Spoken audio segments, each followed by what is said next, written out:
Сәлем достар, эфирде қайтадан оңай English бағдарламасы, сендермен мен Данияр. Достар, бүгінгі сабағымызда біз келер шақ формаларының екінші түрі future continuous туралы сөз қозғаймыз. Future continuous атайтып тұрғандай созылмалы келер шақ, яғни келешекте, болашақта ұзақ уақыт бойына тоқтаусыз іске асатын іс-әрекетті сипаттау үшін қолданылады. Оның жасалу жолы келесідей: will және be көмекші етістіктерінен кейін ing жалғауы бар кез келген етістік жазылады. Future continuous жағындағы етістіктер жақтарға қарай ешқандай өзгеріске ұшырамайды. Барлығында да will be және ing жалғауы бар кез келген етістік жазылады. Мысалға алатын болсақ, I will be singing tonight. Мен кешке ән салатын боламын, немесе You will be singing tonight.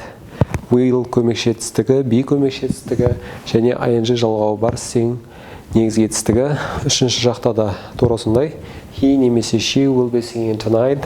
Көпше түрдің барлығында да will be және sing етістігі өзгерісі жазылады. Future continuous шағы сөйлемнің түрлеріне қарай қалай ажыратылады? Болымды сөйлем кезінде жоғарыда айтып өткеніміздей will be көмекші етістіктері және ing жалғауы бар етістік жазылады. Азат will be studying at Казгу next year.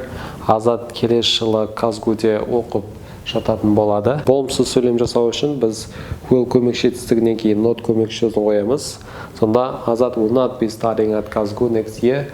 Азат келесі жылы Казгуде оқып жатпайды. Және сұраулы формадағы сөйлем жасау үшін біз will көмекші етістігін есім мағынасын беретін сөздің алдына шығарып береміз. Be көмекші етістігімен ing жалғауы бар негізгі етістік өз орнында қалады. Сонда will Азат be studying at Казгу next year?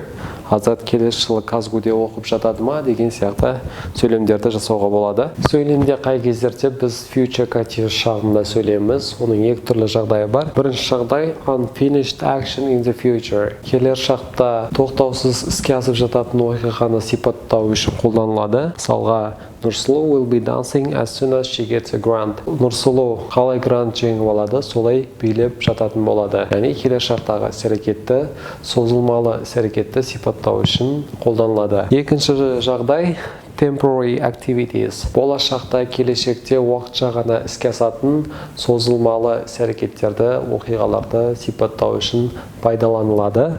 Мысалға, I will be working this summer. Мен осы жазда жұмыс істеп жататын боламын. Бұл жерде уақыт көрсетілген, тек осы жазда ғана, одан кейін басқа жұмысқа ауысуы немесе жұмыс істемеуі мүмкін деген сияқты мағына шығады. Сұраулы сөйлем кезінде future continuous пен future simple'дың арасында елеулі айырмашылықтар бар. Мысалға, will you come to my wedding party with your wife?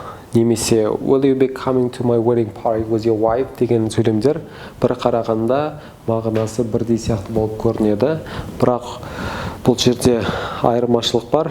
Айырмашылық сөйлемнің мағынасында. Егер біз will you be coming to my wedding party with your wife деп айтатын болсақ, жай ғана сен менің үйлену тойыма әйеліңмен бірге келесің бе деп сұраған сөйлем шығады. Ал егер біз will you come to my wedding party with your wife деп future simple шағында сөйлейтін болсақ, бұл жерде біз біреуге өтініш ретінде айтып тұрған сияқты боламыз. Менің тойыма әйеліңді бірге ерте келесің бе деген сияқты сөйлем жасалады. Достар, бүгіндікке осы. Келесі санымызда келер шақ формаларының үшінші түрі future perfect туралы әңгімелейміз. Ендеше бізбен бірге болыңыздар.